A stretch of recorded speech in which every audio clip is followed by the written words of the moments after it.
Salam, bertemu kembali Bapak Ibu yang dikasihi oleh Tuhan Yesus Kristus.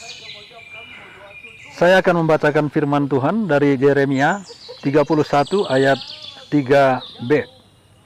Aku mengasihi engkau dengan kasih yang kekal, sebab itu aku melanjutkan kasih setiaku kepadamu. Saudara, pernahkah saudara berada di titik nol? Saudara merasa tidak ada lagi yang peduli dengan diri saudara. Saudara merasa tidak ada lagi tempat saudara untuk bercerita. Saudara merasa ditolak. Saudara merasa dibuang.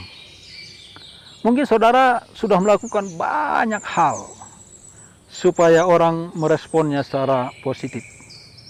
Tetapi justru ketika saudara mau meraih apresiasi dari orang lain, namun tidak tercapai. Kenapa bisa demikian? Kita tahu bahwa setiap orang punya keterbatasannya masing-masing, punya kebutuhannya masing-masing, punya harapannya masing-masing, punya perjuangannya masing-masing. Dan banyak sekali orang sekarang sudah fokus hanya untuk dirinya sendiri. Apapun yang dilakukan sering sekali tujuannya adalah untuk dirinya sendiri. Banyak orang bisa berbuat baik kepada kita, tetapi kemudian itu kembali lagi berpulang kepada dirinya. Banyak mungkin kita lihat orang dekat menemani kita, tetapi di masa-masa sukar sering pula orang itu angkat tangan, menyerah. Apalagi kalau kita sudah lama sering menceritakan kesulitan kita. Jadi intinya bahwa perhatian kasih sayang manusia itu sangat terbatas. Itu sering sekali tergantung kepada kepentingan, keuntungan. Nah, firman Tuhan tadi mengatakan, aku mengasihi engkau dengan kasih yang kekal. Sebab itu aku melanjutkan kasih setiaku kepadamu. Jadi kasih Allah itu kasih yang kekal, kasih tanpa syarat.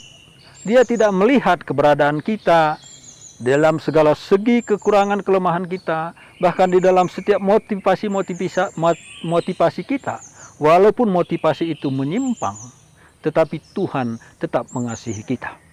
Itulah kasih tanpa syarat. Kasih yang menerima apa adanya. Kasih yang menerima tanpa menghakimi. Itulah Tuhan kita, Yesus Kristus. Tadi dia mengatakan, aku mengasihi engkau dengan kasih yang kekal. Mungkin kita kehilangan kasih, kita mencarinya dengan upaya kita. Kita mencoba untuk menarik perhatian orang lain kepada kita, supaya orang itu bisa memuaskan kita, agar mereka itu bisa menyayangi kita. Tetapi saudara-saudara, tidak selalu itu terjadi. Ketika kita memiliki kelemahan, ketika kita memiliki kekurangan, disitulah justru kadang setiap kebaikan kita yang kita lakukan itu akhirnya tidak berdampak apa-apa bagi orang lain. Dan bahkan bisa orang yang kita sayangi sekalipun berbalik memusuhi kita ketika yang mereka harapkan dari kita tidak mereka peroleh.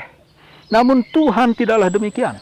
Dalam segala kekurangan, keburukan kita, Tuhan tetap mengasihi kita, mengasihi tadi dikatakan mengasihi engkau dengan kasih yang kekal.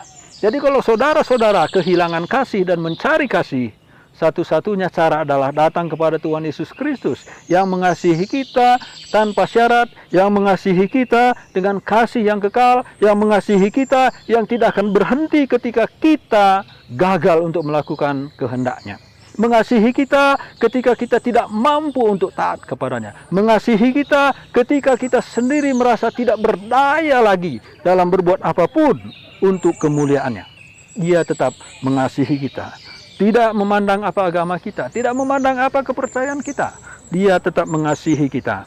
Aku mengasihi engkau dengan kasih yang kekal, kata Tuhan. Dan bahkan diteguhkan lagi, sebab itu aku melanjutkan kasih setiaku kepadamu. Melanjutkan, tidak berhenti pada titik tertentu. Kasih Tuhan itu akan terus berlanjut tanpa bisa kita hentikan. Karena Allah itu hakikatnya adalah kasih.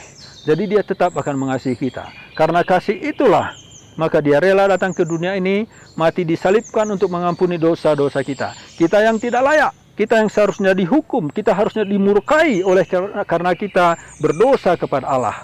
tetapi justru yang harusnya murka itu datang menawarkan kasih kepada kita lewat kematiannya di kayu salib agar kita mendapatkan pengampunan.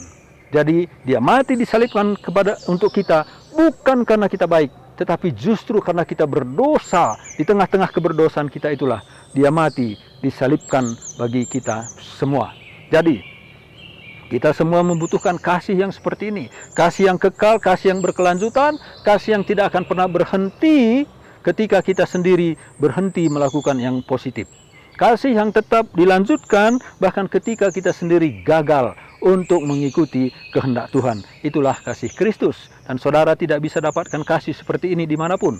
Kasih yang berkorban, kasih yang sungguh-sungguh berkelanjutan, bahkan sampai kepada hidup yang kekal. Bagi saudara yang kehilangan kasih dan mau memperoleh hidup yang kekal, datang saja kepada Tuhan Yesus Kristus. Dia sudah mati disalibkan demi dosa-dosa saudara. Kiranya Tuhan memberkati kita semua, dan sekali lagi, Tuhan Yesus mengasihi kita tanpa syarat, dan Tuhan Yesus mengasihi kita tanpa jeda. Tuhan memberkati.